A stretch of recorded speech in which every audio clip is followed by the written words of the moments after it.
Bismillahirrahmanirrahim. Assalamualaikum warahmatullahi wabarakatuh.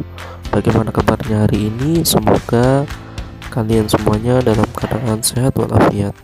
Hari ini kita masuk pembelajaran tematik ya. Silakan simak video pembelajaran Bapak.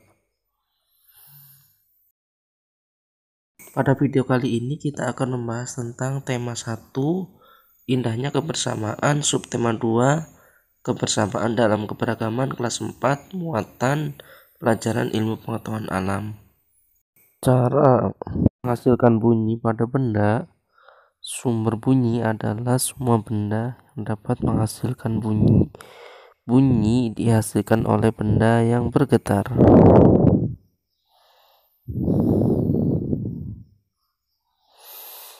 Contoh sumber bunyi antara lain musik. Yang pertama, biola. Senar biola yang digesek menghasilkan bunyi. Bunyi dihasilkan dari senar yang bergetar. Yang kedua, marakas. Marakas yang digoyangkan akan menghasilkan bunyi. Butiran dalam marakas saling bertumbukan sehingga menghasilkan bunyi. Yang ketiga, gendang. Saat dipukul, kulit gendang akan bergetar dan menghasilkan bunyi. Pendengaran manusia, telinga merupakan salah satu panca indera. Fungsi telinga yang pertama yaitu sebagai alat pendengaran, yang kedua alat keseimbangan tubuh. Telinga terbagi menjadi 3 bagian, yaitu telinga luar, telinga tengah, dan telinga dalam.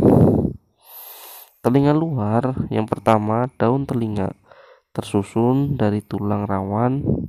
Daun telinga berfungsi menangkap getaran bunyi. Yang kedua, lubang telinga terletak di pangkal daun telinga. Lubang telinga berfungsi sebagai tempat masuknya bunyi ke dalam telinga. Yang ketiga, liang telinga. Saluran pendengaran berfungsi meneruskan bunyi ke telinga tengah. Pada liang telinga terdapat rambut halus yang berfungsi menghalangi debu dan air masuk ke telinga.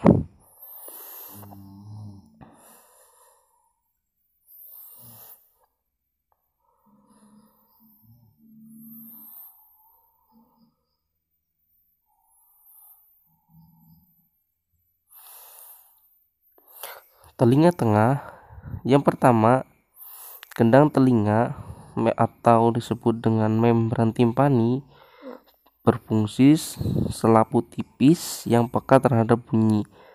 Gendang telinga akan terdengar saat menerima gelombang bunyi. Gendang telinga berfungsi menerima getaran bunyi dari daun telinga dan meneruskannya ke tulang-tulang pendengaran.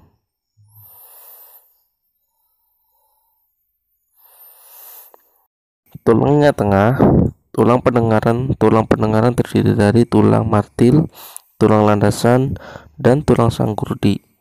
Tulang pendengaran berfungsi meneruskan getaran bunyi ke koklea.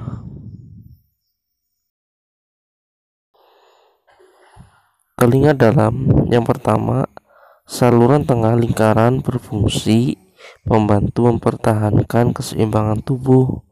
Yang kedua, saluran eustasius berfungsi menghubungkan ruang telinga tengah dan faring. Faring adalah bagian yang menghubungkan mulut dengan kerongkongan. Koklea berfungsi menerima dan meneruskan getaran bunyi ke saraf pendengaran. Yang keempat, saraf pendengaran berfungsi meneruskan bunyi ke otak.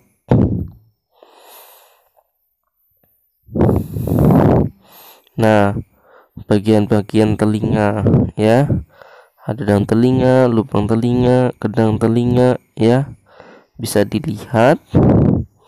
Ada koklea ya, dan beserta letak-letaknya. Nah, yang selanjutnya proses pendengaran bunyi. Proses pendengaran bunyi yaitu yang pertama adalah getaran dari sumber bunyi, diteruskan gelombang bunyi ditangkap oleh daun telinga, terus gelombang bunyi merambat di liang telinga. Selanjutnya bunyi menggetarkan gendang telinga, dan getar liang telinga menggetarkan tulang-tulang pendengaran.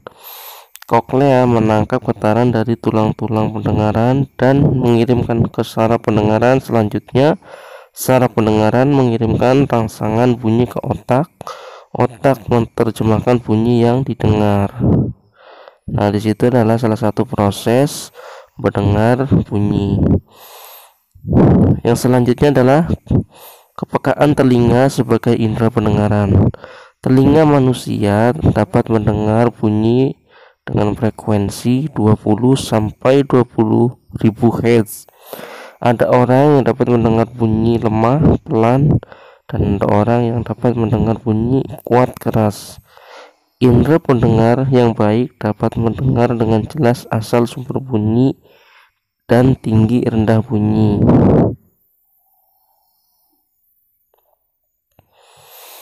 Yang C, memelihara kesehatan telinga. Telinga perlu dirawat kebersihannya agar tetap sehat. Cara merawat telinga: yang pertama, bersihkan telinga bagian luar secara teratur menggunakan kapas yang bersih. Yang kedua, jangan mengorek-ngorek telinga karena dapat mendorong kotoran lebih dalam dan kotoran akan semakin menumpuk. Kotoran yang menumpuk dapat mengganggu pendengaran, mengakibatkan robeknya selaput gendang telinga. Jika kotoran telinga banyak, pergilah ke dokter THT telinga, hidung, dan tenggorokan untuk dibersihkan. Yang ketiga, jika ada suara memekakan telinga, segera tutup kedua lubang telinga agar gendang telinga tidak rusak. Hari ini Bapak akhiri. Semoga video yang Bapak sampaikan bermanfaat. Assalamualaikum warahmatullahi wabarakatuh.